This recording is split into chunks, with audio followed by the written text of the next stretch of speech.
What's up, everybody? It's your favorite maladjusted nerd who has daddy issues favorite nerd, and today we are looking at Hot Toys Guardians of the Galaxy Volume 2 Starlord. I like the Guardians characters. I love the relaunch comic. I have some issues with both the movies, but I like the characters enough to want to have a shelf of them. So let's take a look at accessories.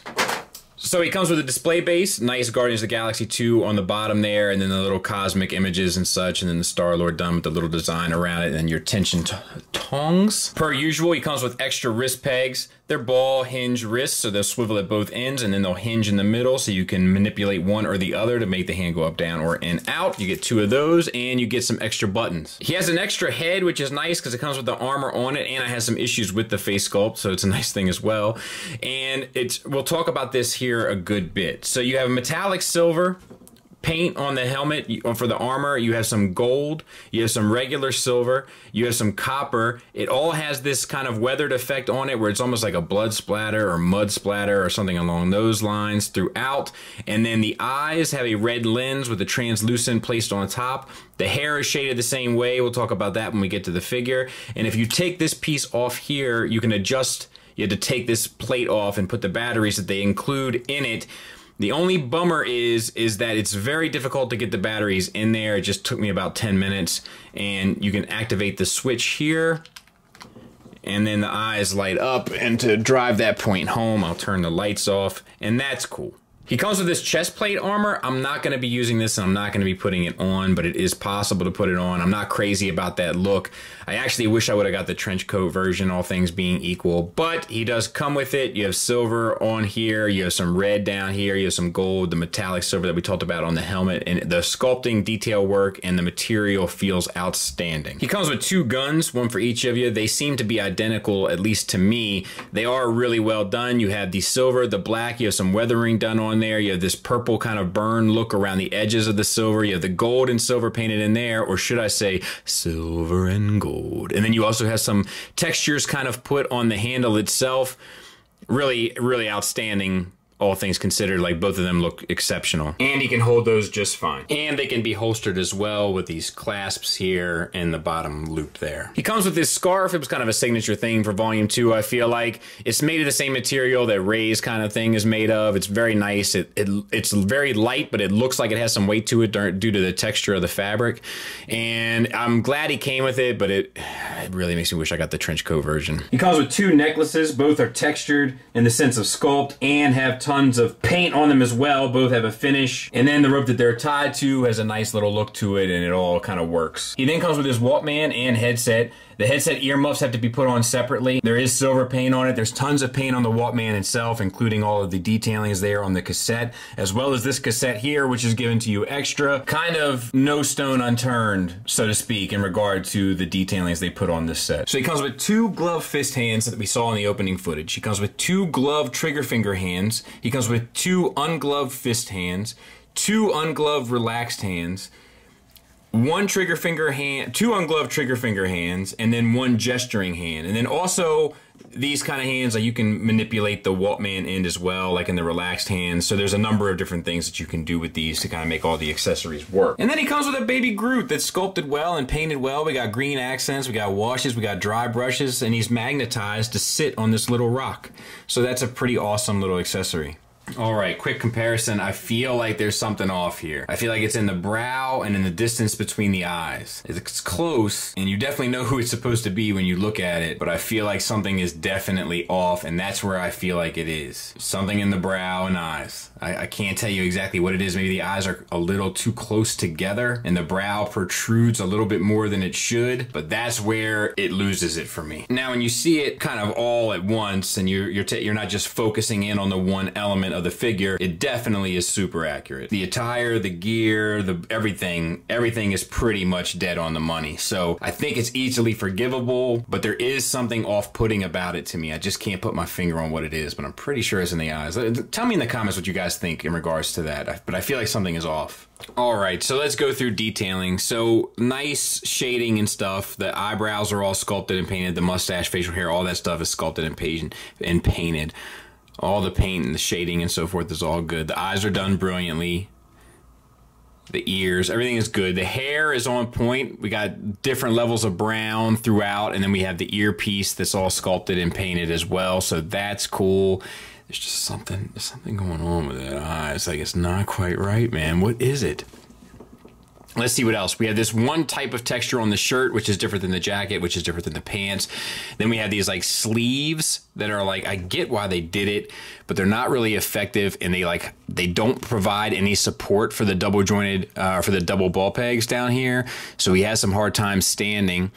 However, the shoes are all sculpted well, and the jacket is all done extremely well. We have different stitching. All the stitching looks to be kind of cohesive and in scale, which has been, you know, a criticism of mine.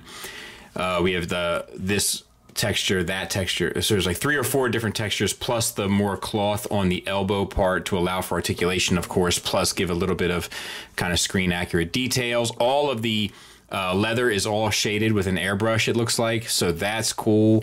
It's a working zipper on the jacket, so no issues there. I will say, much like Daredevil, his pants seem to be up a little too far.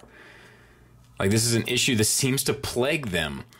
I don't know what's going on. There are different textures and stuff in the pants, so there's like 1 fabric, 2, 3, 4, 5 different fabrics for the pants, and it looks relatively seamless, which is nice.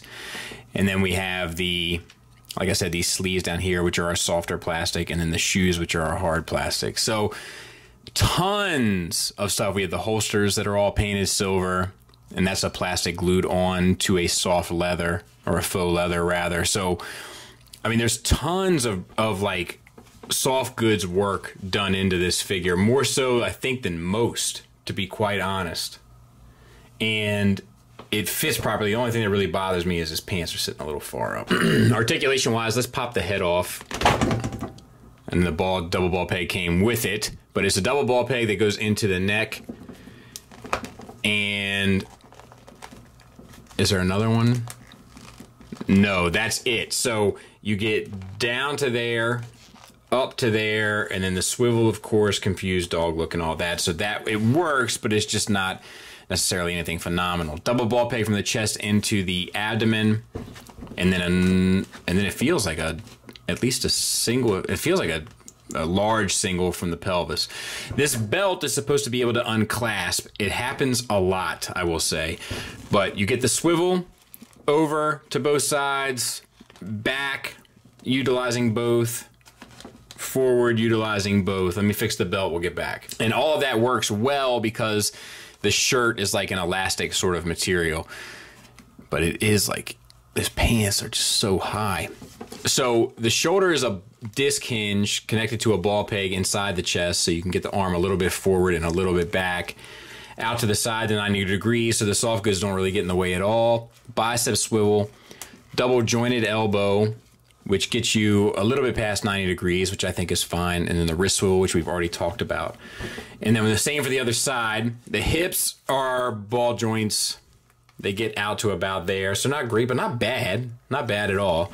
And then forward to about there, which is a little, you know, leaves a little to be desired. Thigh swivel, double jointed knee. And then a double ball peg, as you saw, for the ankles, which gets you an ankle tilt up to a crazy level, down to a crazy level, and a pretty crazy rocker.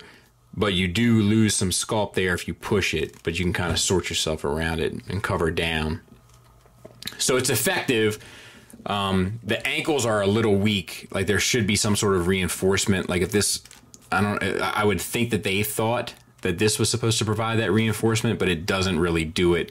And the ankles have a tendency to kind of fail this figure, but it does come with a stand, so some of that can be forgiven. There it is from the back. Final thoughts wise, I wanted to give you guys an opportunity to see it kind of all armored up, and I know I said I wasn't going to do it, but I'm a softie. So it's a pretty good figure. There are a couple of problems with this one, more problems with this one than there are with the Ray. One of those is the head sculpt. There's something off about it. Like I said, I think it's in the eyes, but I can't quite be sure. The belt clasp has a tendency to come undone. The double ball pegs in the ankles have a tendency to fail the weight of the figure, and that might be my main complaints. Everything else works really well, and to be honest, it's a pretty good representation of him, especially from that movie. And like, I don't have any real regrets other than buying the trench coat version, which I think I would have appreciated more. I'm pretty sure there was a trench coat version. Maybe there wasn't. I think there was the deluxe version. Pretty sure. Doesn't matter. Not the one I got. But the ankles, the belt, and the face are kind of the things that distract me from this unit. Plenty of positives though. Accessories out the wazoo. They're all appropriate. They're all cool. They all enhance the figure, including this little fella that we'll throw in there. There's a tremendous amount of care done to the soft goods here. More so, I would say, than most. Possibly the most impressive in that regard, which is a shame because I feel like this is one where the sculpt failed a little bit. You know, it's like usually the sculpt is on the money and the soft goods let the sculpt down. This is a little bit of the opposite. I can't say that I'd recommend this one because it got the Infinity War one coming and there's a good chance that that one might be superior, especially with at the rate that they keep improving. I don't think you're wrong to get this one. I think it's ultimately fine, but I think you might be a little disappointed by the face when you get it. But if you're not, then this is solid. I don't have any regrets. It's good enough for me. So it's going on my shelf ASAP. Thanks for listening. Thanks for watching. Until next time, take care.